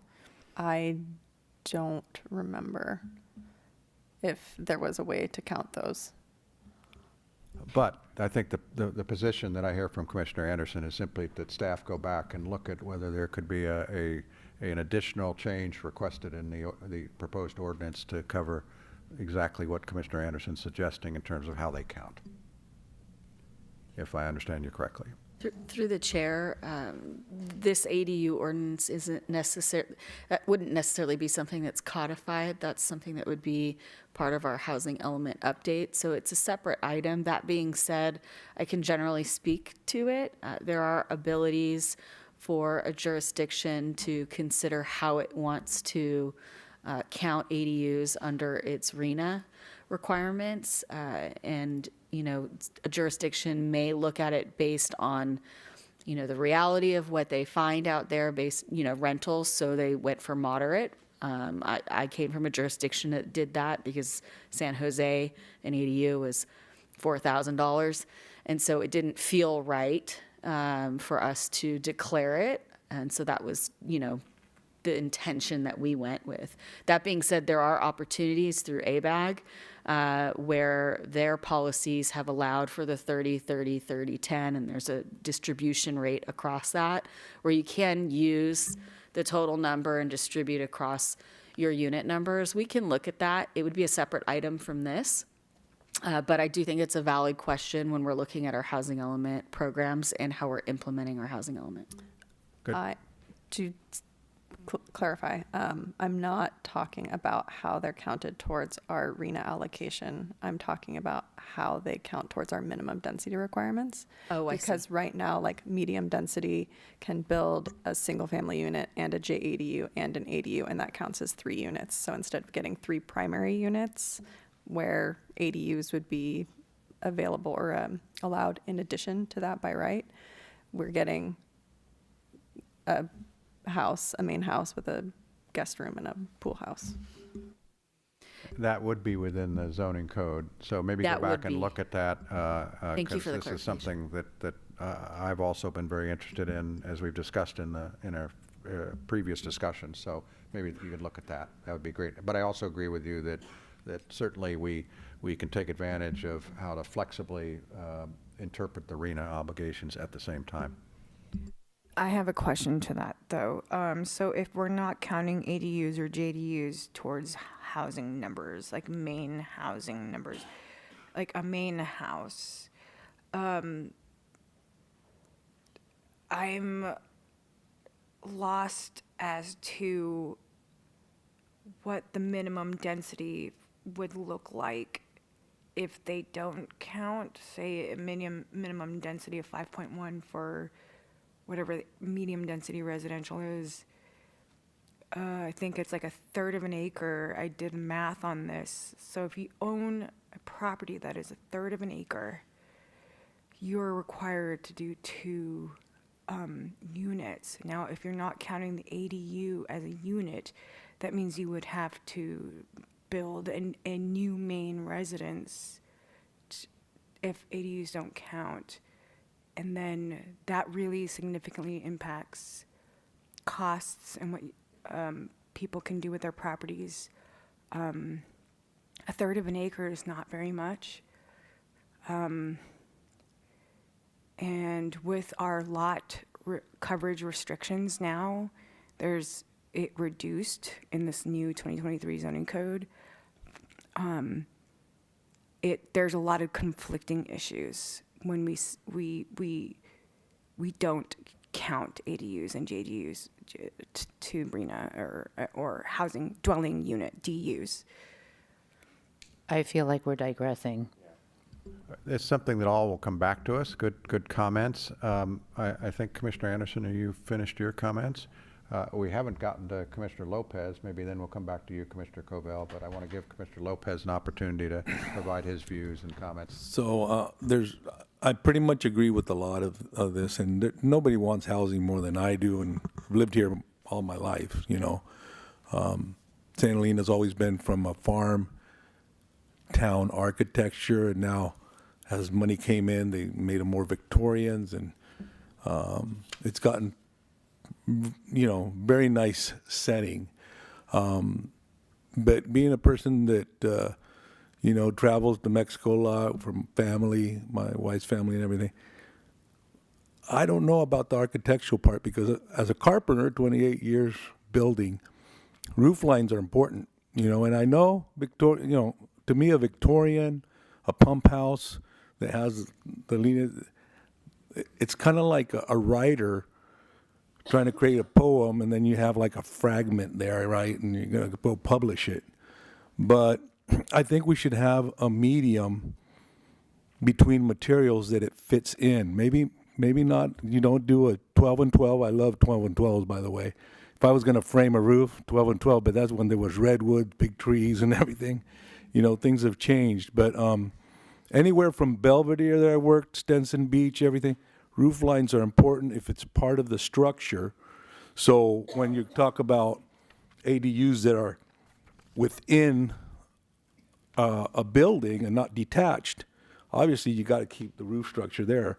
When you have a separate unit, I think there should be some medium, maybe not as expensive, but that it blends in, or else what's going to stop us from looking like Tijuana with pallet buildings to this one? I mean, we already getting controversy from all our residents when we're trying to build you know, this low affordable. Oh my God, it looks ugly. It's too tall. Is this? What? Look at it. So I think there has to be a happy medium, that it blends in, maybe not as elegant as the main house, but that incorporates material that blends in maybe within it. Because if you eliminate it, and you eliminate roof lines, because what's going to stop us from looking like tough sheds built? And so then how happy are a neighbor going to be if it blocks your view with the tough shed, right? So I think it doesn't have to be as high as quality, but I don't believe that by asking something to blend in and maybe being more flexible with materials, that maybe you don't have to follow the same pitch line, but that it blends in. There was an earlier, remember when we were talking about that remodel, does it count for a historic winery? And I quickly looked at, you know, the lower division where the storage facility was going to have the same pitch, but it was lower. Right away I said, man, that roof line blends right in. But it was going to, or else they would widen it. And I just couldn't see myself seeing the wider one that would take more square footage being better than the one that just fit in with that classical historic winery. So I am for getting, loosening the architectural part, but I would say don't go as far as just saying, let's go free at it, right? Because then it's going to look like an odd, you know, if it doesn't fit in with it somewhat, you know, color, maybe some kind of maybe not the same siding, but something that kind of blends in that's affordable. Maybe there's some affordable type of materials that could blend in with color and stuff. But I do believe that's important. And as far as plumbing, it's very important, plumbing. With inspection, I do believe that if you could use the same line, it's not going to cause issues, then the inspection part is good to use that main line. But if it's going to cause issues, which St. Helena has had some areas that has some bad stuff, then they got to put in a little money, maybe on the same line to widen it, do what they have to do.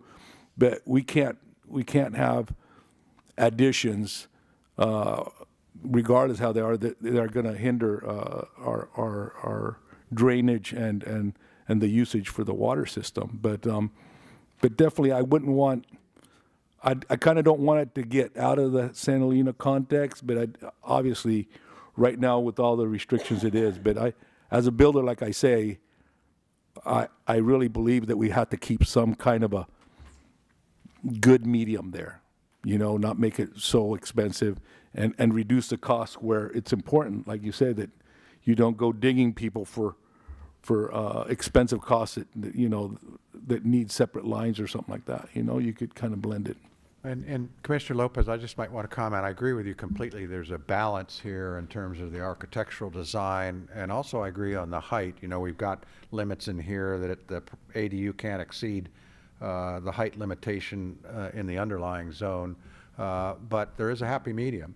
The issue we have with anything like this is because if you want to adopt what amounts to a subjective standard, then that's not objective.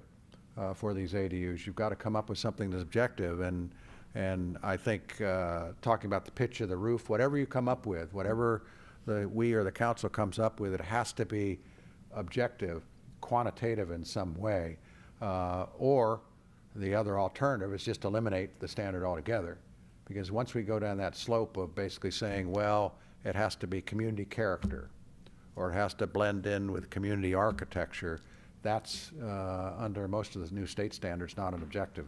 But I think that's why our staff will have a very good happy medium when they look at these questions. So thank you. And Commissioner Covell, we'll come back to you. You had your clarifying questions, but what about your overall views? Anything to add to what you've said already? I pretty much think I said what I needed to say. So I think I already kind of talked about everybody's comments. Overall, it's just trying to make it less expensive so that these can be potentially used to rent to people for less costs. I mean, for an owner to do construction in this valley, it's so expensive. All the regulations, all the impact fees, all the fees, not only the construction fees, design fees, soft cost fees, like Mr. McGrath said here, it's like the hookup fees, the water fees, the actual sustainable. I mean, it's not just the cost of rent. It's the cost of utilities. That stuff adds up so quickly that, I personally, I'm not a wealthy person. That stuff hits me hard too. And I can't imagine a person working at Sunshine or working at a shop paying rent and then trying to afford also the utility costs because the owner's not going to pay for it, right?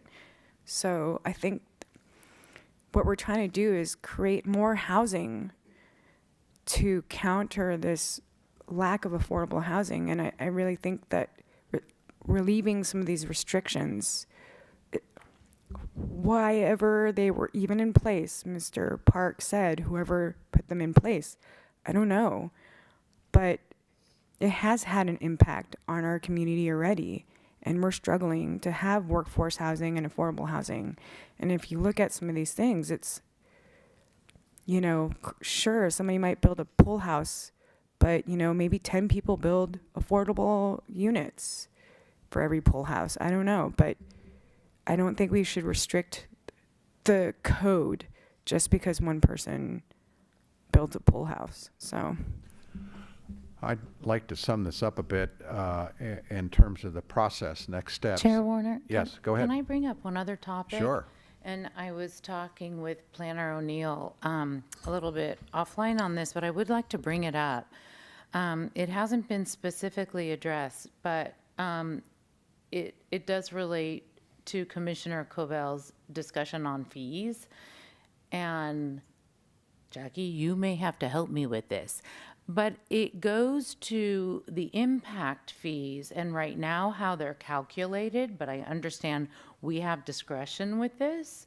And that is that right now, correct me if I'm wrong, but up to, I think, 700 square feet or something like that, there are no impact fees. But if you build beyond that, there are impact fees, but it's not, help me with this one. What we can do is come back with a bit, a a bit more extensive discussion around fees. I will also Okay. note there are a lot of assembly bills around impact fees, ADUs, housing in general that are on the line right now. And so, we'll try and strike a balance. One thing I can say is impact fees for housing units, they tend to be restricted, especially under case law that's happened recently, where it's limited to public services and infrastructure-related impact fees, and even within that, how you calculate them, it can't be overburdensome. That being said, I don't want to open a can of worms this evening on our impact fees or fees, but we can take a closer look for ADUs And in let me, general. and let me just reinforce what you just said, because we have legal restrictions on how we calculate That's correct. impact fees generally. And in fact, I've heard from our city attorney many times that this, when I've asked just how do we calculate and come up with the models for impact fees. So this is something that's not just based on, whim.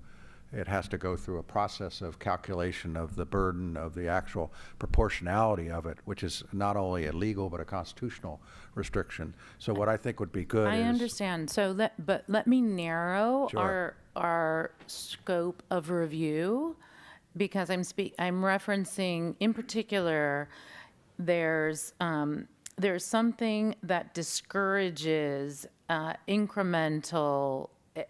building incrementally beyond that. You don't get the credit, for example, of the reduced impact fee for the first, whether it's 700 or 800 square feet.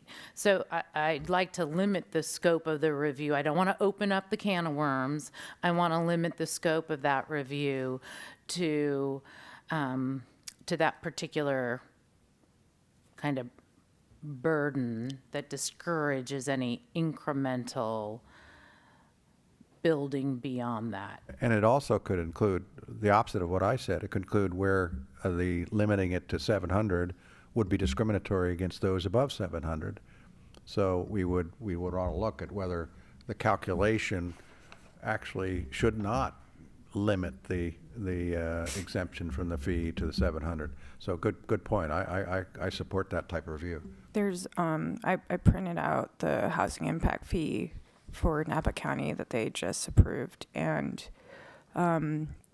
there is a waiver of the fee from 0 to 750, and then for ADUs, and then at ADUs 751 plus there's an asterisk, and it's based on the main house fees, but they said it's a direct proportion of the main house fees. So it's similar language in this ADU ordinance, but what's interesting is that Napa County and the Board of Supervisors has approved that they would, if a 2,400 square foot home plus a 1,200 square foot ADU, their fees would be waived because the 1,200 square foot ADU would be in proportion to the 2,400 square foot house, and that house is 0. So that proportion is 0. So when you multiply that, it's actually 0. So you can get around 750 in that way. So the code language that's in this ordinance, I just want to point it out because I don't know if the impact fee is specific, what that impact fee is for, if it's like a housing impact fee, where does that fee go to? I understand, I think there was a comment on water neutrality from Mr. Hale as well. And if the big projects that are coming around town right now, if there's no way some projects are not able to meet water neutrality, there's impact, an in lieu fee. There's a lot of things going on. I would just say that I think my personal read of everybody here is to try to make it less expensive for ADUs. If the discretion is to make it less cost for an owner to develop it and less impact fees, I'm all for it. So. As long as public health and safety is protected. So I want to just check in with staff. Do you have enough guidance from us for going back and taking a look at these issues? Anything else you'd like us to opine on for tonight? I have something. Just thinking about roof lines, because I love roof lines. I don't know if this has been done, but maybe staff can see this, but what looks odd to me is if you put like a container next to a 12 and 12 roof, right? There's a flat and then there's a beautiful. But has any other cities, maybe there's a way that that could be like, rather than having a 12 and 12 pitch next to something that's, I don't know, a 2 and 12, 2 and 12 or something like that, there's like a degree or something like that. Has anybody ever tried that rather than following the pitch of the roof? Because everywhere I built, whether it's Victorian, wherever, you're following the pitch. But maybe there could be something so there isn't so much on, and then there's not that much feet, because it goes down considerably if you say, hey, let's, if it's within, I don't know, 3%. I just was thinking about that because I'm thinking of cost and, not having enough, wood being expensive, everything. But maybe the other cities have done that or thought of, by reducing the cost, that, wherever the main house is, maybe there's a couple of pitches down that way, Through the chair, we can look at that. We'll want to be careful how far we start to go with the nitty-gritty of development standards, because ultimately HCD is looking at all of these. But I'm sure there are cities that have design codes related to their ADUs that they incorporated in balance. So we'll take a look.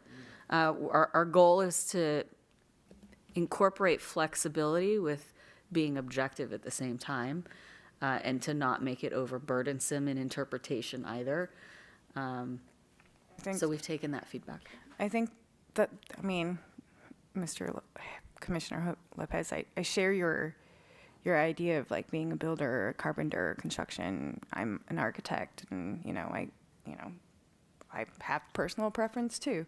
But I think as a planning commissioner, we have to remove our personal biases for the purpose of the community, and make sure that our restrictions aren't based off of personal bias.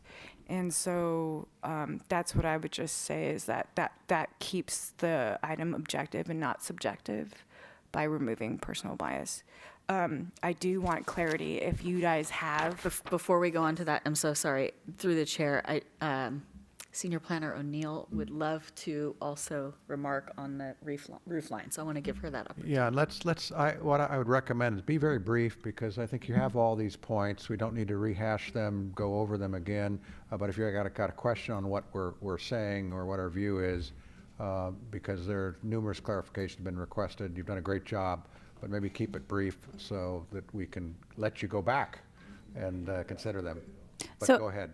I just want to point out, as far as these architectural requirements that we're discussing, that we have some discretion over, these architectural requirements, they do not apply to Class 1, also known as 66323 ADUs.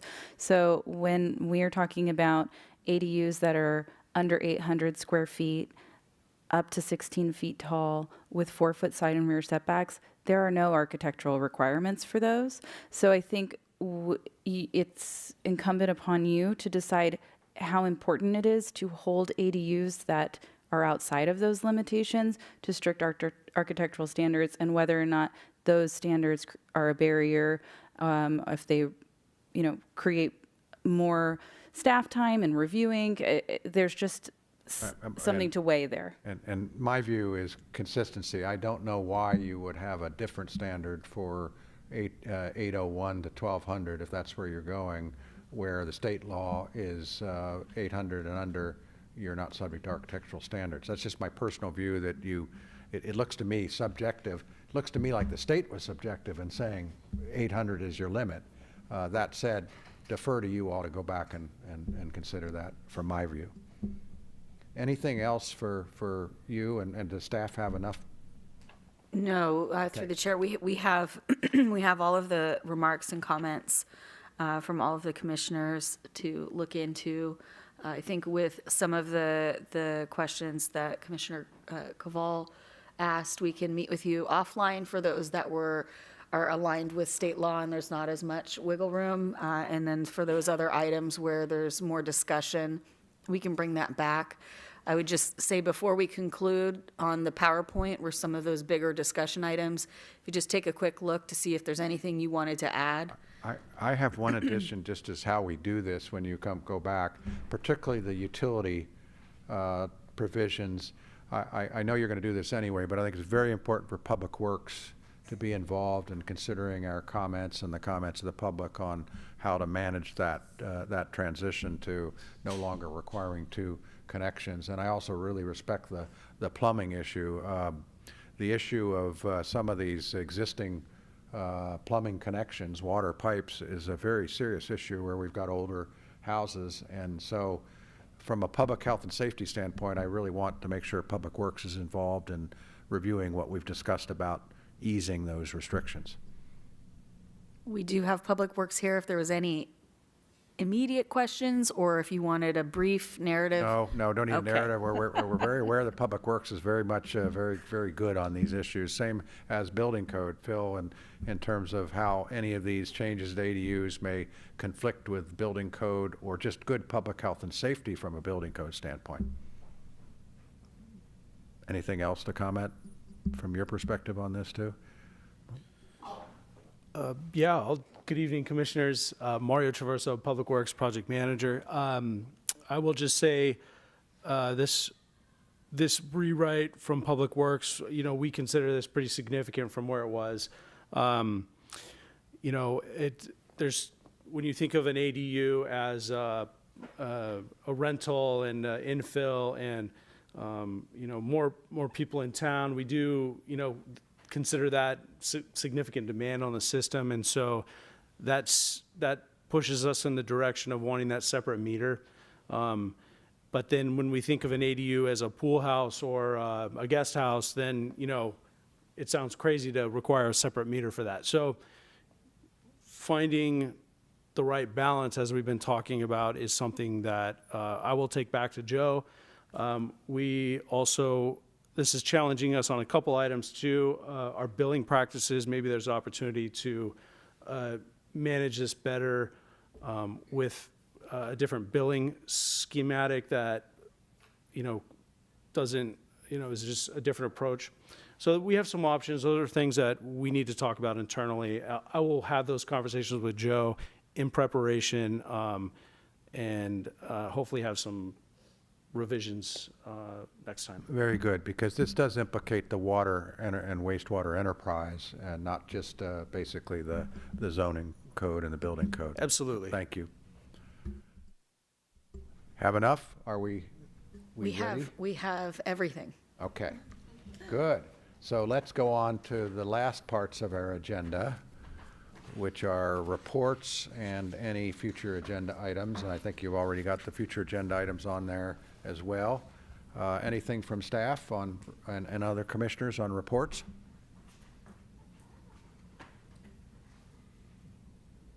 Maybe any Through the chair, staff reports or I commissioner don't have reports? anything specific to report from staff. I can provide a futures. Sure, let's do Okay. that, and then we'll have any commissioner reports or additional agenda items. Sure. So we have the housing and the housing annual progress report that was submitted to HCD. We're bringing it before the Planning Commission for the May 5th meeting. I'll note that I do know that there was discussion about the general plan annual housing progress report. I have some experience with that. I've provided some feedback to staff. That may take a little bit. I think it's been a minute, maybe since the last one came before you. So we'll create an updated version, and we'll bring that back before the commission. That will be at a future date. Major sign review is also coming before the commission on May 5th. On May 19th, we have a use permit that's coming before you. And I'll leave it there. I think, going down the whole rest of the year I would forget it, so. That's good. We do have the so-called zoning code update. Some of these we're dealing with piecemeal, like what we have been considering with ADUs. But please keep the zoning code update on your agenda. I do think that there's a lot of opportunity, even based on what you've already done with the ADUs, to apply some of the same analysis and update and review and evaluation of the rest of the zoning code.